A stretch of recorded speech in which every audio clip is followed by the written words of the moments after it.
নমস্কার, আপনাদের সকলকে স্বাগত। গল্পের সাথে আজকের নিবেদন আশাপূর্ণা দেবীর লেখা ছোট গল্প ভদ্রলোক। মোড় ঘুরে আগের রাস্তাটা ছেড়ে নিজের বাড়ির রাস্তায় পড়ার সঙ্গে সঙ্গেই পা থেকে মাথা অবধি প্রচণ্ড রাগের একটা বিদ্যুৎ শিহরণ খেলে গেল সুরজনের। উফ, কি নির্লজ্জ! এখনো এত রাত্রেও আজও বাদ যায়নি। আজও ঠিক সেই একটি নির্দিষ্ট ভঙ্গিতে বাড়ির সামনেই সেই বিশেষ একটি নির্দিষ্ট জায়গায় পরিচিত ভঙ্গিতে নিশ্চিন্ত বিশ্রাম সুখ উপভোগ করছে। অতি পরিচিত সুদৃশ্য চকলেট কালার গাড়িখানা, যে গাড়িখানা দেখতে চায় না বলেই আজ অনেক অনেক দেরি করে বাড়ি ফিরেছে সুরজন। মসৃণ পালিশ করা গাঢ় চকলেট রংটাও যে কারো কারো কাছে কত কুৎসিত মনে হতে পারে, কত চোখ জ্বালা হতে পারে, সেটা বোঝা যেত যদি কেউ ঠিক এই মুহূর্তে সুরজন মল্লিকের চোখের দিকে তাকাত। নিজের গাড়ির স্টিয়ারিংয়ে রাখা হাতখানা এক সেকেন্ডের জন্য একবার অনড় হয়ে গেল সুরজনের। কোনো কিছু করবার না থাকলেই যেমন অসাড় হয়ে যায় মানুষ, পরক্ষণেই কি একটা কঠোর প্রতিজ্ঞায় কঠিন মুষ্টিবদ্ধ হয়ে ওঠে। সম্পূর্ণ নিজের ইচ্ছায় পরিচালিত গাড়িখানাকে উন্মত্ত বেগে ছুটিয়ে সজোরে আছড়ে পড়া যায় না ওই অলস বিশ্রামে এলাইত অতিথি গাড়িখানার উপর। একেবারে চূর্ণ বিচূর্ণ বিধ্বস্ত করে জন্মের শোধ ওই গাড়ি জন্ম ঘুচিয়ে দেওয়া যায় না। নিজের অজ্ঞাতসারে হাতখানা নিষ্পিস করতে থাকে, মন হিংস্র দুর্দান্ত হয়ে ওঠে। তবু অভ্যস্ত নিয়মে গাড়ির গতি শিথিল করে আনে সুরজন। মন্থর গতিতে এসে থামে ঠিক চকলেট রঙের পিছনে। গাড়ি থামার শব্দেই বাড়ি থেকে বেরিয়ে আসে পুরনো চাকর বিশ্বরূপ। এসেই উকি দিয়ে দেখে পিছনের সিটটা। হ্যাঁ, কিছু আছে, প্রায়ই থাকে কিছু না কিছু। আজকের জিনিসটা একটু বিশিষ্ট বটে। দুটো ফুলের তোড়া আর ঠান্ডা ঠান্ডা ভারী ভারী একজোড়া মোটা গোড়ে মালা। জিনিসগুলো নামিয়ে নিয়ে বাবুর পিছন পিছন বাড়ির মধ্যে ঢুকে আসে বিশ্বরূপ। মুখের ভাবটা করুণ আর অপ্রতিভ, যেন বাড়ির দরজায় দাঁড়িয়ে থাকা অবাঞ্ছিত গাড়িখানার জন্য সে বেচারিও কতকাংশে দায়ী। ফুলকপির জোড়া কি ল্যাংড়া আমের টুকরি হলে বিশ্বরূপ সানন্দে বহন করে নিয়ে যেত, কিন্তু আজকের জিনিসগুলো ওর কাছে কি অস্বস্তিকর। বিশ্বরূপ ইতস্তত করে প্রশ্ন করে, এগুলো কোথায় রাখবো বাবু? সুরজন অবলীলায় উত্তর দেয়, রাখগে কোথাও, ফেলেও দিতে পারিস। নির্দেশটা সুবিধের নয়। বিশ্বরূপ বোঝে বাবুর মেজাজ খারাপ, মনে ভাবে হবে না, তবু নাকি এরা বাবু ভদ্রলোক, তাই শুধু মেজাজ খারাপের উপর দিয়েই ফাঁড়া কাটে। তাদের ঘরে হলে মুখে কিছু বলে না। বাবুর পিছন পিছন উপরে উঠে সামনের দালানেই রেখে দেয়। সভ্য ভব্য সাজানো গোছানো বাড়ি, ঘরের দরজায় দরজায় ভারী পর্দা ফেলা, ভিতরকার তীব্র বিদ্যুতালোকের জের চৌকো খানিকটা আলোর কার্পেটের মতো দরজার সামনে এসে স্থির হয়ে আছে। সুরজন সিঁড়ি দিয়ে উঠতেই একটা ঘরের পর্দা সরিয়ে বেরিয়ে আসে লতিকা, সুরজনের স্ত্রী। বোঝা যাচ্ছে সুরজনের আসার বার্তা তার অজ্ঞাত নেই। গাড়ির শব্দ, জুতোর শব্দ, ছোট্ট একটু কাশির শব্দ, এইটুকুই যথেষ্ট। উৎকণ্ঠ কর্ণের পক্ষে এইটুকুই ঢের। এর বেশি সারা শব্দ সুরজনের দিক থেকে পাওয়ার আশাও নেই। চাকর বাকরকে কখনো একটু চড়া গলায় ডাকাডাকি করে না সুরজন, তবু নতুন করে যেন আশ্চর্য হয়েছে লতিকা। দীর্ঘক্ষণ বিরহ অন্তে পতি সন্দর্শনে উৎফুল্লমুখী লতিকা সাগ্রহ আনন্দে বলে, এসেছ তুমি? মোটেই কিন্তু টের পাইনি। এমন চুপচাপ ভালো ছেলেটির মতো আসো, নিজের বাড়িতে বাড়ির কর্তা, একটু দাপট দেখাতে জানো না? ওই জন্যই তো চাকর বাকরগুলো পর্যন্ত মানে না। কই, হাত মুখ ধোবে না? এতখানি উৎফুল্ল হাসি এক ফুঁয়ে নিভিয়ে দেওয়া যায়? দেওয়া সম্ভব? মানে, দেওয়া মনুষ্যজনোচিত? মৃদু হেসে বলে, এত তাড়া কি? বাহ, তাড়া কি? বলতে মুখে বাঁধল না? কত রাত্তির করে এলে বলো তো? আর আমি সেই বিকেল থেকে প্রহর গুনছি। সুরজন আর একটু হাসে। হাসিটা কি বেশ মিষ্টি, কি জানি। মনে হলো যেন তিক্ত, কটু, কষায়ের একটা অপূর্ব সংমিশ্রণ। হেসে বলে, যাক তবু, মন্দের ভালো, প্রহর গুনেছ, কড়ি বর্গা গুনতে হয়নি। কড়ি বর্গা? ভারী যেন একটা নতুন কৌতুক কথা। রহস্য হাসির একটা বিদ্যুৎ প্রবাহ খেলে যায় লতিকার মুখে চোখে। কড়িবর্গা গনবার অবকাশ পেলেও তো বেঁচে যেতাম।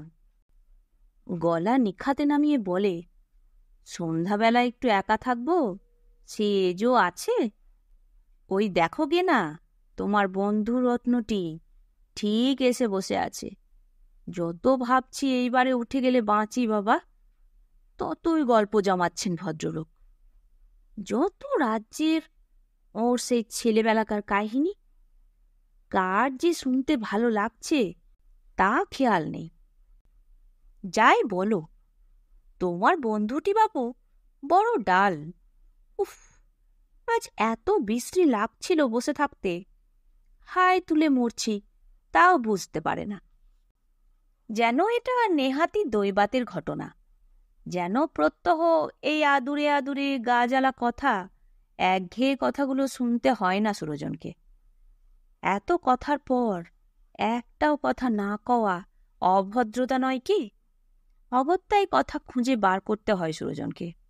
কতক্ষণ এসেছে শীতাংশু? কতক্ষণ? লতিকা মাথা দুলিয়ে বলে, তা অনেকক্ষণ। সেই তো সন্ধ্যের খানিকটা পরেই। তোমার সঙ্গে দেখা না করে আর তোমার বন্ধু নড়ছেন না, তাই দেখছি বলে ঘরের দিকে এগিয়ে যায় সুরজন। লতিকা যেন উদ্বেগে ভেসে পড়ে, ঢুকে পড়বে এক্ষুনি, তাহলেই হয়েছে। দুই বন্ধু বসলে এখনো অর্ধেক রাত কেটে যাবে। একেবারে পোশাক টোশাক ছেড়ে এলে হতো না? না, এখন আর বেশিক্ষণ থাকবে না বলে পর্দা সরিয়ে ঘরে ঢুকে পড়ে সুরজন। এই যে কতক্ষণ? একটু সম্ভাষণ করতেই হয় গৃহকর্তাকে, নিজের বাড়িতে অতিথি বন্ধুর অভ্যর্থনা করতে।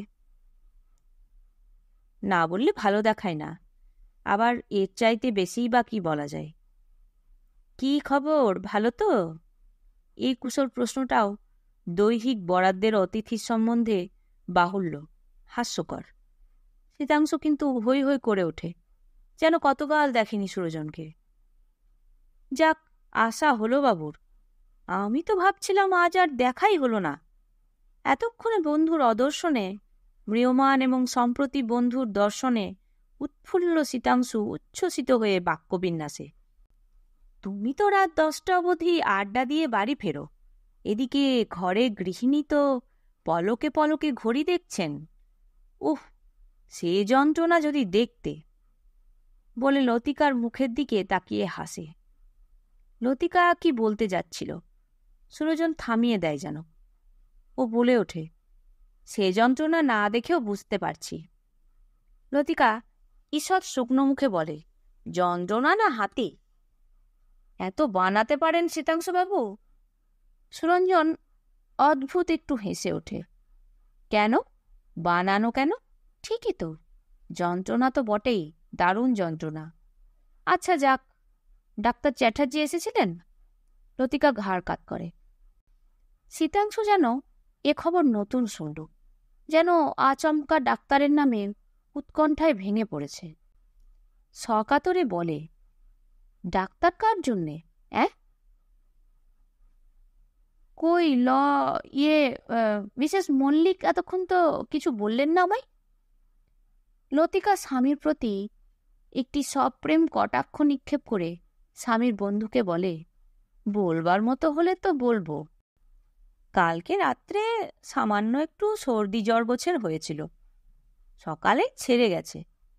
তবুও তাই নিয়ে তিলকে তাল করছেন আপনার বন্ধু। সকালে বাড়ি থেকে ফোন করে পাননি, অফিসে গিয়েই আবার ফোন করে তাকে ঠেলে পাঠিয়ে তবে শান্তি। তা মাঝে মাঝে কোনখান থেকে কিছু শান্তি আহরণের চেষ্টা করতে হবে বই কি, কি বলো শীতাংশু? সুরজনের এই আলগা একটা প্রশ্নে শীতাংশু যেন হঠাৎ পাংশু হয়ে যায়। কেন কে জানে? শান্তি শব্দটাকে কেন্দ্র করে বোকার মতো এমন কতগুলো কথা বলে বসে যার মানে বোধগম্য হয় না। ওর বক্তব্য বিষয়টা আন্দাজ করতে পারলে বলা যেত ও যেন দার্শনিকের দৃষ্টিতে বলতে চাইছে। শান্তি নামক বস্তুটা কি সত্যিই কোথাও আছে? সোনার পাথর বাটির মতোই দুর্লভ বস্তু ওটা। সুরজন একেবারে যেন প্রাণ খুলে হেসে ওঠে। একটু বেশিই হাসে, বরং হেসে হেসে বলে, একেবারে যে কারো কাছে ও বস্তুটা নেই তাই বা বলা যায় কি করে? কি বলো লতিকা? ধরো জগতের সবাইকে বোকা আর নিজেকে চালাক ভেবে যারা নিশ্চিন্ত থাকে, জগতের সবাইকে আর নিজেদের চক্ষুষ্মান ভেবে যারা নির্ভাবনায় কাটায়, তাদের কাছে তো অখণ্ড শান্তি। তোমার কথাগুলো এক এক সময় যেন হেয়ালির মতো লাগে বলে কালীবর্ণ মুখে উঠে দাঁড়ায় শীতাংশু। চললে? হ্যাঁ, উঠি বলে কথার শেষে বিলম্বিত একটা ড্যাশ টেনে শীতাংশু দরজার দিকে পা বাড়ায়। আসছো তো কাল? সহজ স্বাভাবিক প্রশ্ন আসে সুরজনের দিক থেকে, বন্ধুর কাছে বন্ধুর অনুরোধের সুরেই। লতিকা এই অবসরে অতিথির সম্মান রক্ষার ভার নেয়। আদরে এলানো সুরে বলে, হ্যাঁ, আসবেন না? আরও কিছু? কেন, কি দায় পড়েছে ও রোজ তোমার বাড়িতে আসতে? তুমি তো 7 জন্মেও যাও না, তাই কি বন্ধুর টানে একটু সকাল সকাল ফিরতেই পারেন? সে তো সেই ক্লাবের আড্ডাটি সেরে তবে। না শীতাংশু বাবু, আপনি আসবেন না তো আর? শীতাংশু, সুরজন কেউ কোনো কথা বলে না। একজন ধীরে ধীরে চলে যায়, আর একজন একভাবে দাঁড়িয়ে থাকে। অতিথিকে এগিয়ে দেবার প্রশ্ন ওঠে না। আর পরক্ষণে লতিকা প্রায় আছড়ে গিয়ে বিছানায় উবুড় হয়ে পড়ে। কি হলো তোমার? যেন সকৌতুক প্রশ্ন করে সুরজন। উত্তর পায় না। মিনিট খানেক ধরে অভিমানিনী প্রিয়ার ক্রন্দনাবেগে উচ্ছ্বসিত মূর্তির পানে চেয়ে থেকে বিনা বাক্যে তোয়ালেটা টেনে নিয়ে ঘর থেকে বেরিয়ে যায় সুরজন, এবং ধীরে সুস্থে স্নান প্রসাধন সবকিছু সেরে যখন ঘরে ফিরে আসে তখনও তেমনি কাঁদছে লতিকা। এবারে বিছানায় বসে পড়ে বলে, হলো কি? লতিকা বাগরুদ্ধ কণ্ঠে বলে, কেন তুমি এমন করো? কেন করবে? কি মুশকিল? কেমন আবার করলাম আমি? কেন তুমি রোজ রোজ যত ইচ্ছে দেরি করবে? কেন সন্ধ্যাবেলা বাড়ি আসবে না? তাতে আর এমন কি এসে যায় তোমার? কি এসে যায় তা তুমি কি বুঝবে? নিত্যি তোমার ওই এক নিরেট মগজ বন্ধুটি তোমার খোঁজে এসে জুটবে, যতক্ষণ তুমি না আসো নড়তে চাইবে না।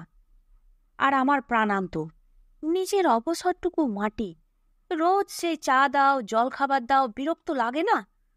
অথচ রোজই বিরক্তিকর হোক, জলজান্ত একটা ভদ্রলোককে কিছু আর স্পষ্ট করে বলাও যায় না। তুমি বাবু বিদায় হও। যাই, বলো না। ভদ্রতার দায় বলেও তো একটা কথা আছে। সত্যি তুমি বলতে পারো? আর জ্বালাতে এসো না হে। পাগল? তাই কখনো পারা যায়? পারলে তো, কিন্তু সে কথা যাক। হঠাৎ বিদায়ের প্রশ্ন কেন? কেন নয়? লতিকা ঠিকরে ওঠে। তোমার বন্ধুকে নিয়ে আমি এত জ্বালা ভোগ করতে যাই কেন? শুধু শুধু বাজে গল্প করতে বড্ড বুঝি ভালো লাগে আমার। তোমার ঠাকুর চাকরগুলি হয়েছেন তেমনি চমৎকার। সংসারের দরকার রান্নাবান্নার জন্য কিছু যদি জিজ্ঞেস করতে এলো, যেন মিলিটারি মেজাজে, যেন সাধ করে আমি সংসার ভাসিয়ে দিয়ে আড্ডা দিচ্ছি। আমার যা জ্বালা তা যদি বুঝতে। বুঝি বই কি লতিকা, সুরজন হেসে ওঠে। বুঝি না আবার? অনেক জ্বালা তোমার, কিন্তু জ্বালার কথা আজ থাক। আজ হচ্ছে মালার দিন। ওঠো, উঠে বসো। প্রথাটা সবসময় রক্ষা করাই ভালো, কি বলো? উঠে গিয়ে পাশের ঘর থেকে ফুলের তোড়া দুটো এনে সাজিয়ে দেয় বিছানার দুপাশে, আর দুগাছা মালাই চাপিয়ে দেয় লতিকার গলায়। ফিক করে হেসে ওঠে লতিকা। বাহ, দুটোই আমাকে কেন? তোমার প্রাপ্যটা তুমি নাও। গলা থেকে একগাছা খুলে নিয়ে সযত্নে স্বামীর গলায় পরিয়ে দিয়ে পায়ের ধুলো নিয়ে প্রণাম করে। আজ ওদের বিবাহ বার্ষিকী। আরে দূর, এসব আবার আমায় কেন, এ তোমার শ্রীকণ্ঠেই মানায় বলে নিজের মালাটা খাটের ছত্রিতে ঝুলিয়ে দেয় সুরজন। ঝুলিয়ে দিয়ে বিছানায় বসে থাকে চুপচাপ। তা মানুষ কি একেবারে চুপ করে বসে থাকতে পারে? অন্তত কিছু ভাবেও। তাই হয়তো সুরজন ভাবতে থাকে, পুষ্পমাল্যের মাধ্যমে লোহার বাসরেও বিস্কিট প্রবেশ করতে পারে, অথচ এত অজস্র পথ খোলা থাকতে ও ফুলগুলো কীটশূন্য থেকে যায় কেমন করে? এত বড় দুগাছা মালায় কত ফুল, সবগুলোই অম্লান নির্মল। ফুলের আশ্রয় ছেড়ে কীটেরা আরও গোপন আশ্রয় খুঁজে পেয়ে গেছে বলেই কি? শেষ হলো গল্প ভদ্রলোক। নতুন একটি গল্প নিয়ে খুব তাড়াতাড়ি ফিরে আসছি। আমার গল্প পাঠ কেমন লাগলো তা অবশ্যই কমেন্ট করে জানাবেন। ভালো লাগলে একটি লাইক দেবেন ও প্রিয়জনদের সাথে শেয়ার করতে ভুলবেন না। নতুন নতুন গল্প শোনার জন্য চ্যানেলটি সাবস্ক্রাইব করে রাখবেন। ভালো থাকবেন। ধন্যবাদ।